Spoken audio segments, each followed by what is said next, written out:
Okay, what I'm doing here is I'm actually upsetting this piece back into to reduce the tang and then drawing it out, and it's not going to be near that long. It'll only be about 3 or 4 inches long. But essentially, you just bring it out here, you set it off to the side, you hammer down on it, hammer it back out some, and you want to try to keep things as even as straight as possible as it upsets it back into it and draws it out. Now, this will be the third time I'm trying to record this, so give me a second and let me take a look. And yes, I'm actually recording this time. I forgot to turn on my little remote, the Bluetooth access on it, so that it would actually connect to my phone.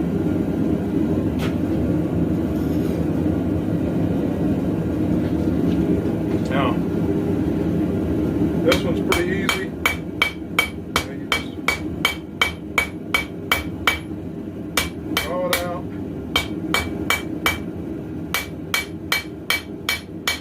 What you want to do is you want to emphasize it enough where it will actually recess down into the antler, so it's not going to be near that deep. It'll probably only come to right around in there. Maybe, you know, ½ inch to say 3/4 at the most, as far as the depth of it.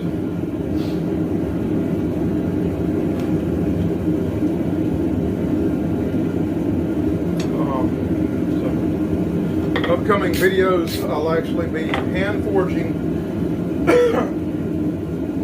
colonial frontier, you know, 18th, 19th century, 18th, 19th century cutlery like you would find in a postle's bag for a frontiersman or something like that. I'll be forging out a set of that, which will be a knife, spoon, and a fork, because I have some of those that have been requested by some of the guys that do the reenactments. Said in the previous video, started attending with my young apprentice and his family. If you're following the channel, it's his little brother that actually did the trapping video, Levi. And you'll actually end up getting to see JD in some of the upcoming videos and stuff as we start to restore and get the lathe up and running, because we now have a 1957 Klausing engine lathe, and as we start to build our forced air ribbon burner forges and our treadle hammers and things along those lines. So we're looking forward to building the upgrades and making things work to where we can actually do things in a more expedient manner and kind of branch out and open up some other things for us.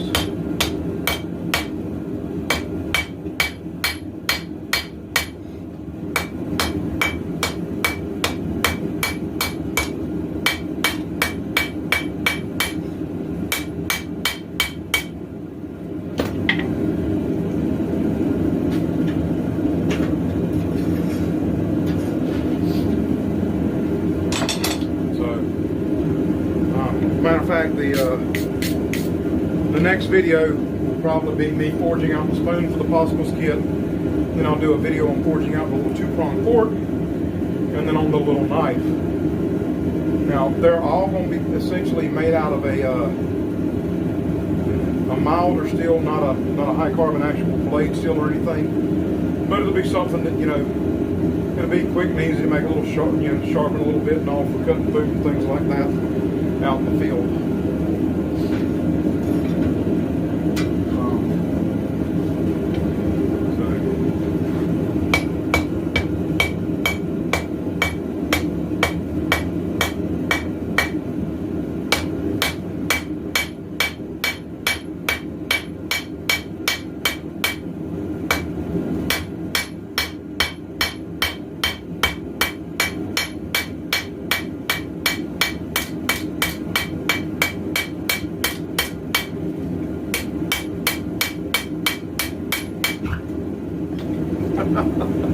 before he's burnt. What I'm gonna do is I'm gonna come right back in here and cut it right there.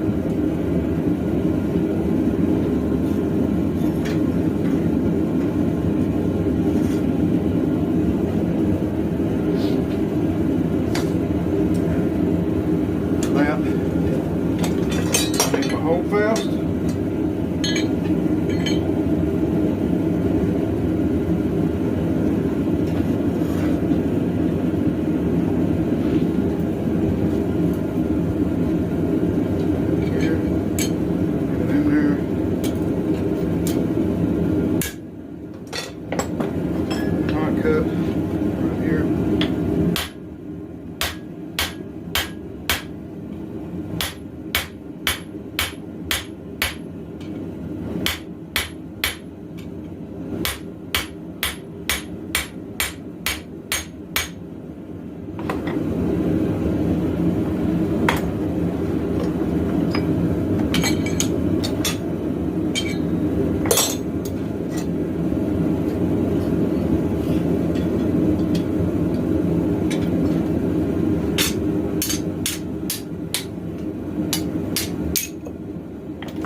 Go. And the handle will come out there. I'll go ahead and draw that out just a little bit more. Not going to take a whole lot.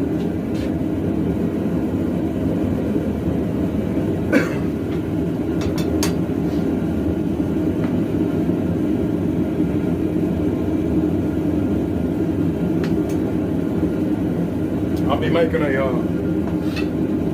simple hanging right hand sheet for this as well.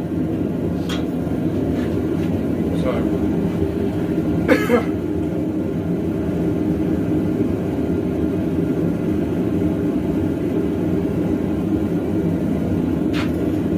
now y'all have seen how I make sheaths.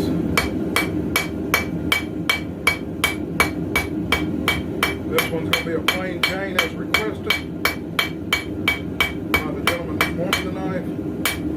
It's not going to be anything fancy.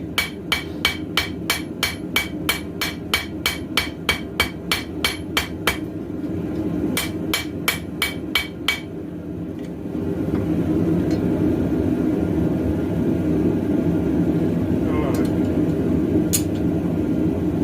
Now I'm going to take turn things around a bit and get to where I can smooth and straighten up all this as much as possible.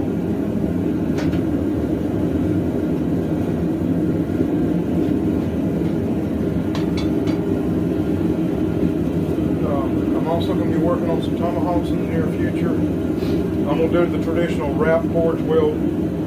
After we get our treadle hammer and stuff and all built, we're going to actually make a jig that'll have a hole through it so we can use a tomahawk drift to drift out the eyes on solid pieces and kind of expand from there.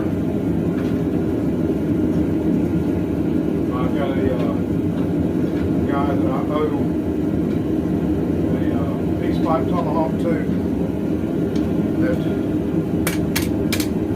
he's been waiting patiently for a long time. We're also going to be building a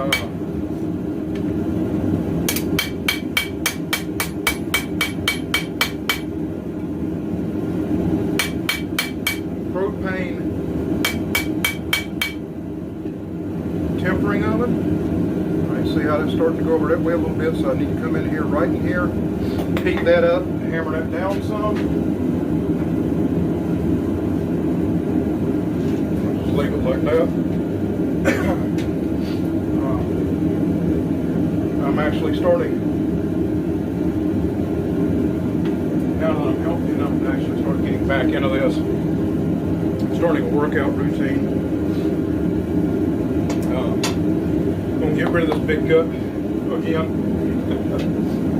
Before I had Tennessee at the end of 2019, I had actually pretty much gotten rid of it.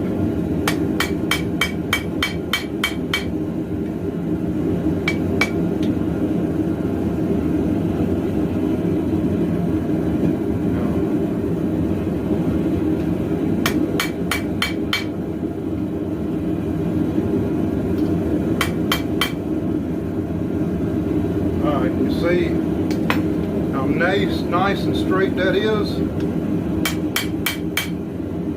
How much smoother that spine and all is. It'll take minimal cleanup. Now I'll come over here and straighten up the bevel.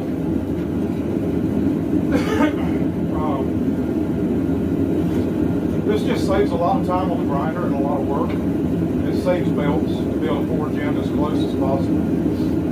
Now you can actually forge even closer than that.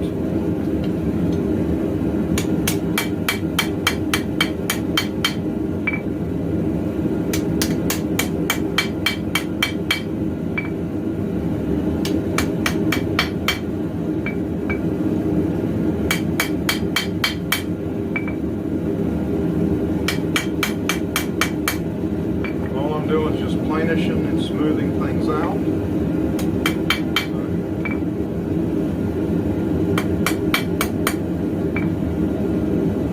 Getting it as straight as possible so there'll be minimal cleanup.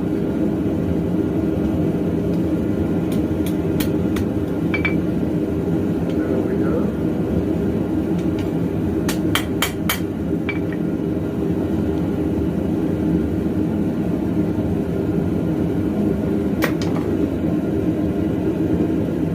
That looks pretty good. Now what I'll do is I'll actually clean it up a bit before I harden it. And we'll go from there. So I'll be right back after it cools down and I hit it on the grinder some. I'm going to set it back in there, turn off the forge, and let it cool down that way. That'll help relax that grain structure a little bit.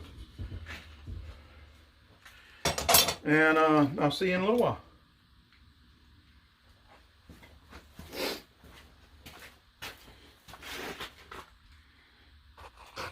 Alright, now what I've done is I'm having to do this after I've got it heated up some.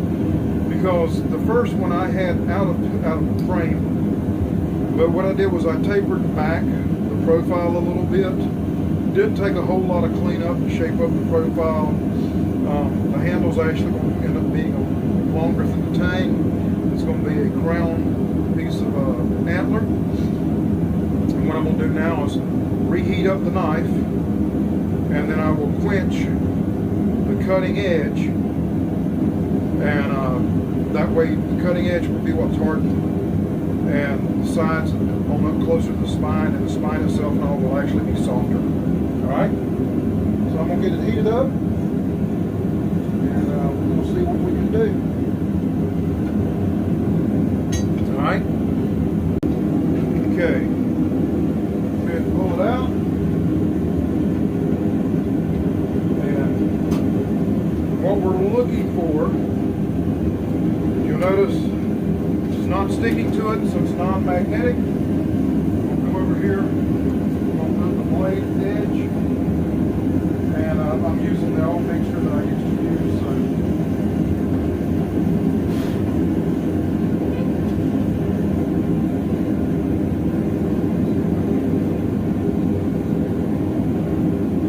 see if I can get a better grip on this with these tongs.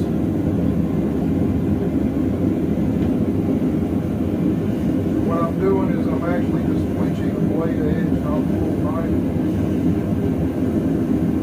This old mixture that I use for quenching everything on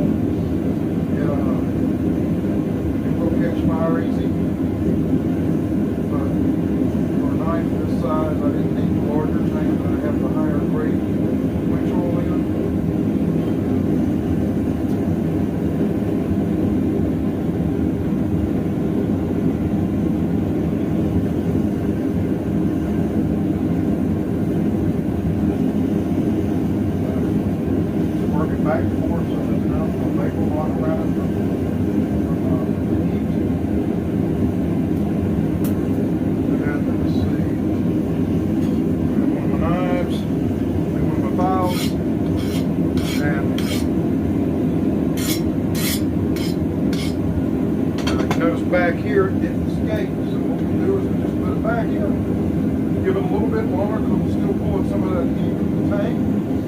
So if you leave it in there a little bit longer, it'll actually harden. Some of these guys in competitions and stuff all would be good to realize that, you know, sometimes you just gotta let it cool down. And after it's cooled down enough, I can switch the whole thing out in there. Because now the rest of it's not actually going to be hardened because it's past that temperature. The thing all was where it would harden. So, come back in. Skates all the way across. Still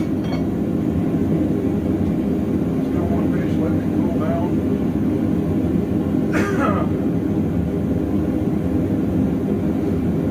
Just so it'll cool down faster for me to be able to work with it.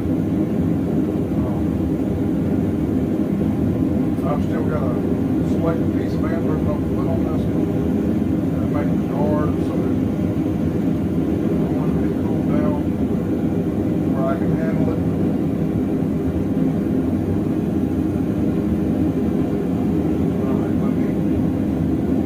Rag, wipe off some of this excess.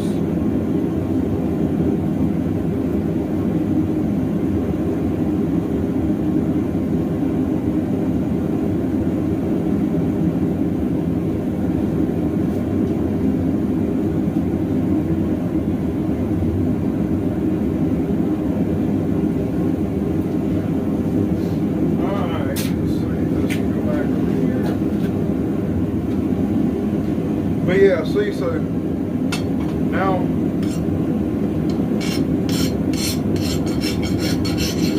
see, skates all the way, skates there, and see how it lights in there. You hear that difference?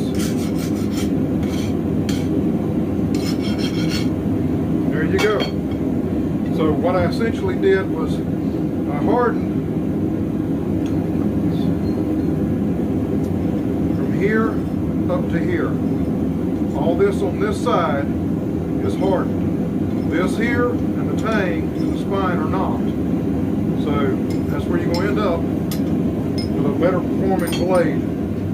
Alright? She's nice and straight.